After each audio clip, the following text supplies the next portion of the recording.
الحمد لله حمدا كثيرا طيبا مباركا فيه والصلاة والسلام على النبي الأمي الكريم الأمين وعلى آله وأصحابه أجمعين. بسم الله الرحمن الرحيم. قد أفلح المؤمنون. صدق اللہ مولانا العظیم. اللہ رب ذوالجلال کا بے پایان شکر ادا کرتے ہیں ہم، جس نے ایک مرتبہ پھر اپنی بارگاہ میں ہمیں جھکنے کا اعزاز بخشا، اور بے شک ہم اپنی طبیعتوں کے حوالے سے اس قابل نہ تھے. یہ فقط اسی کا فضل اور کرم ہے، ورنہ کئی لوگ ابھی تک بھی خواب خرگوش کے مزے لے رہے ہیں. اللہ کا ہم احسان مانتے ہیں اور اس کی بارگاہ میں سجدہ شکر بجا لاتے ہیں، جس نے مجھے اور آپ کو توفیق بخشی، نہ صرف ہمیں انسان بنایا، مسلمان بنایا، اور آقا علیہ الصلاۃ والسلام کا امتی بنا کر آج مسجد کے اندر قرآن کو سمجھنے سمجھانے والا بنایا. لاکھوں کروڑوں درود ہم سب کے محسن، جن کی وجہ سے میں اور آپ مسلمان ہیں، سیدنا رسول اللہ صلی اللہ علیہ وآلہ وسلم کی ذات پر، جنہوں نے ہمیں راہ ہدایت بخشی. اس کے بعد حضرات میں انتہائی اختصار کے ساتھ چند آیات آپ کے سامنے رکھوں گا، تاکہ آپ کے اوپر بھی طبیعت پہ بوجھ نہ ہو. اللہ رب ذوالجلال مجھے اور آپ کو بتانا چاہتا ہے کہ who wants successness؟ آپ میں سے کامیابی کون چاہتا ہے؟ زندگی میں مجھے اور آپ کو ہر بندہ کامیابی کے لیے بھاگتا ہے، کامیابی کے لیے تگ و دو کرتا ہے، اپنے اپنے ٹارگٹس اچیو کرنے کے لیے پوری تگ و دو کرتا ہے، محنت کرتا ہے، جدوجہد کرتا ہے، کاوشیں کوششیں کرتا ہے. اللہ رب ذوالجلال نے مجھے اور آپ کو واضح الفاظ میں ہمارے ٹارگٹس بتا دیے کہ اگر تم کامیابی چاہتے ہو، لو میں تمہیں واضح انداز میں سورۃ المؤمنون ہے اور پارہ نمبر 18 ہے، پہلی 10 آیات ہیں. میں صرف کوشش کروں گا کہ ان کی ٹرانسلیشن کوئی آسان الفاظ میں کر دوں، تاکہ میں اور آپ اپنی کامیابی کو متعین کر سکیں اور اس کو حاصل کرنے کے لیے تگ و دو کر سکیں. اللہ کا فضل ہے، نیکی کی طرف میلان ہے، نیکی کی طرف رجحان ہے. رمضان کا آخری عشرہ ہے، جہنم سے آزادی کا عشرہ ہے. اللہ رب ذوالجلال مجھے اور آپ کو عمل کی توفیق عطا فرمائے. اللہ رب ذوالجلال نے فرمایا قد افلح المؤمنون. فلاح پانی ہے تو ایمان پہلا شرط ہے. پہلی شرط فلاح کی، سکسیسنس کی، کامیابی کی ایمان ہے. اللہ کا جتنا شکر ادا کریں کم ہے کہ جس نے ہمیں ماں کے پیٹ سے ہی مسلمان اور مومن پیدا کیا. تو اللہ کا اس پہ بہت شکر ہے، ورنہ کئی لوگ تو ابھی جا کے مسلمان ہو رہے ہیں. تو یہ اللہ کا خاص کرم ہے کہ اللہ نے ہمیں مسلمان گھرانے میں پیدا کیا. تو پہلی تو سیڑھی ہم نے طے کر لی کہ اللہ نے فرمایا کہ کامیابی مومنوں کے لیے. اب وہ مومن کون ہیں؟ کیا ساری کامیاب ہیں؟ نہیں.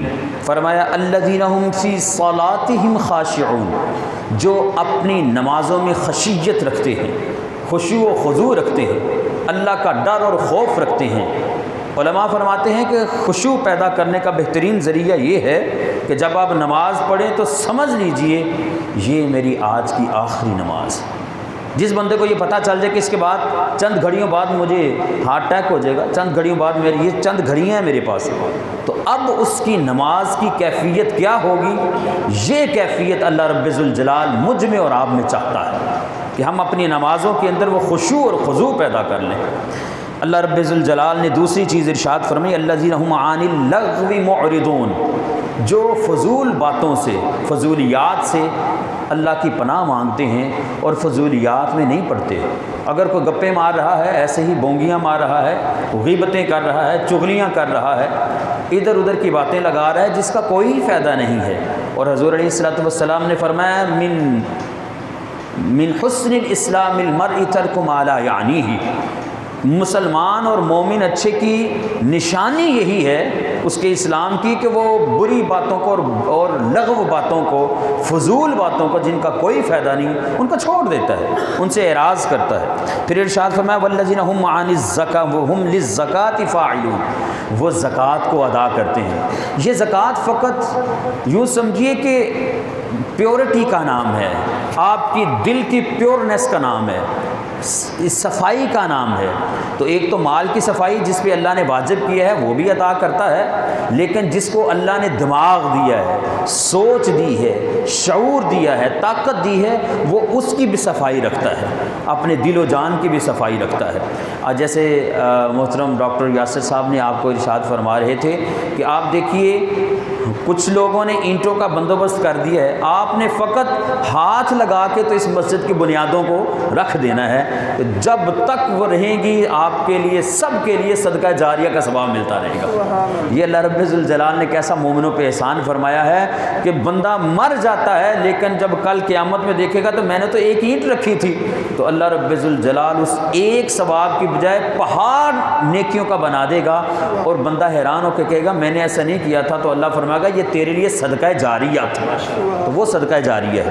اللہ رب الجلال نے آگے ارشاد فرمایا والذین هم لفروجہم حافظون، آپ جوان بیٹھے ہیں، وہ لوگ مچور بیٹھے ہوئے ہیں، اپنی شرمگاہوں کی حفاظت کرتے ہیں، اپنی شرمگاہوں کی حفاظت، اپنے پرائیویٹ پارٹس کی حفاظت کرتے ہیں، بل اگر ارشاد فرمایا الا علی ازواجہم او ما ملکت ایمانہم فانہم غیر ملومین، لیکن جو ان کا حق ہے، جو ازدواجی تعلقات کا حق ہے، اپنی خواہشات پوری کرنے کا حق ہے، تو ان کے لیے جو اللہ نے جو لافل چیزیں دی ہیں، جو طریقہ کار دیا وہ شادی کا ہے، اس کے علاوہ کوئی گندی عادتوں کی طرف جاتا ہے، کسی قسم کی گندی حرکتوں کی طرف جاتا ہے، اللہ رب الجلال نے ارشاد فرمایا آگے اگلی آیت کے اندر کہ یہ وہ لوگ ہوں گے فَمَنِ ابْتَغَىٰ وَرَاءَ ذَلِكَ فَأُولَٰئِكَ هُمُ الْعَادُونَ، بیوی کے علاوہ اپنی خواہشات نفس کو پورا کرنا یہ اللہ کی حدود کو توڑنا ہے، اللہ کی حدود کو پھلانگنا ہے، پار کرنا ہے۔ اللہ فرماتے ہیں اب یہ اللہ کے ساتھ دشمنی پہ لوگ اتر آئے ہیں کہ اللہ فرما رہا ہے خبرداری سے آگے نہیں بڑھنا، اور یہ لوگ آگے بڑھنے کی طرف جا رہے ہیں۔ وَالَّذِينَ هُمْ لِأَمَانَاتِهِمْ وَعَهْدِهِمْ رَاعُونَ، یہ وہ لوگ جو سکسیسنس چاہتے ہیں، کامیابی چاہتے ہیں، اللہ ارشاد فرماتا ہے کہ یہ لوگ اپنی امانتوں کی حفاظت کرتے ہیں۔ اللہ نے آپ کو اولاد دی ہے، یہ امانت ہے، اللہ نے آپ کو علم دیا ہے، یہ امانت ہے، اللہ نے آپ کو رزق اور مال دیا ہے، یہ امانت ہے، آپ خود سے اس کا استعمال نہیں کر سکتے، ممنوع ہے، جو اللہ نے حکم چکے اللہ کی چیز ہے، یہ امانت ہے ہمارے پاس، تو جو اللہ نے جیسے کہا ہے ویسے کرنا پڑے گا۔ یہ جسم میرا جسم نہیں ہے، اس میں میری مرضی نہیں چل سکتی، یہ مال میرا مال نہیں ہے، اللہ کا مال ہے۔ اسلام کا معنی استسلام ہے، اپنے آپ کو جھکا دینا ہے کہ مولا یہ میری بیوی، یہ میرے بچے، میری کوئی چیز نہیں ہے، فقط تیری ہی تیری ہے۔ جب ہے ہی کسی کی تو پھر جیسا اس کا حکم ہے ویسا استعمال کرنا پڑے گا۔ جو مال اس نے کہا ہے جہاں جہاں خرچ کرنا ہے، جہاں نہیں خرچ کرنا ہے وہاں سے منع ہونا پڑے گا۔ جو اس نے علم کہا ہے یہاں تک لے کے جانا ہے، برائی کے کاموں میں نہیں لگانا ہے، اس کو وہاں تک کرنا پڑے گا۔ جو اس نے آئیڈیاز ایسے جو نیکی کی طرف لے کے جائیں ان کو کرنا پڑے گا، جو برائی کی طرف لے کے جائیں ان سے منع ہونا پڑے گا۔ تو جو ہم نے امانتیں ہمارے پاس موجود ہیں، اولاد کی امانت ہے، اس کی حفاظت آپ کو کرنی پڑے گی، اس کے بارے میں پوچھنا پڑے گا، اس کو دیکھنا پڑے گا، اسکول کون سا ہے، مدرسہ کون سا ہے، وہ کر کیا رہا ہے، اس کی عادتیں کیسی ہیں، دوست کیسے ہیں، یہ ہمارے پاس اللہ نے امانت دی ہے، اس کی حفاظت ہمارے ذمہ ہے اور اس کے بارے میں ہم سے سوال ہوگا۔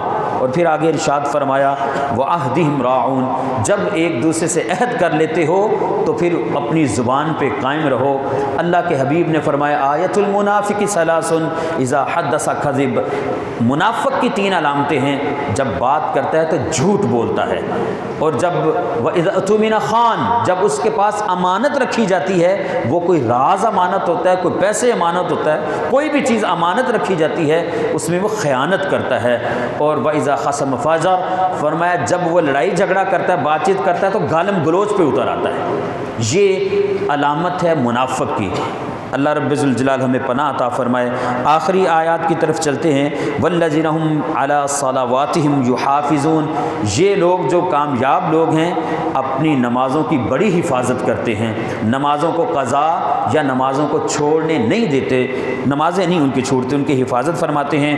اولئک هم الوارثون، یہ جو میں نے نشانیاں بتائی ہیں کامیاب لوگوں کی، اللہ فرماتا ہے یہی وہ لوگ وارث ہیں جن کو اللہ نے وارث بنایا ہے، کس کا؟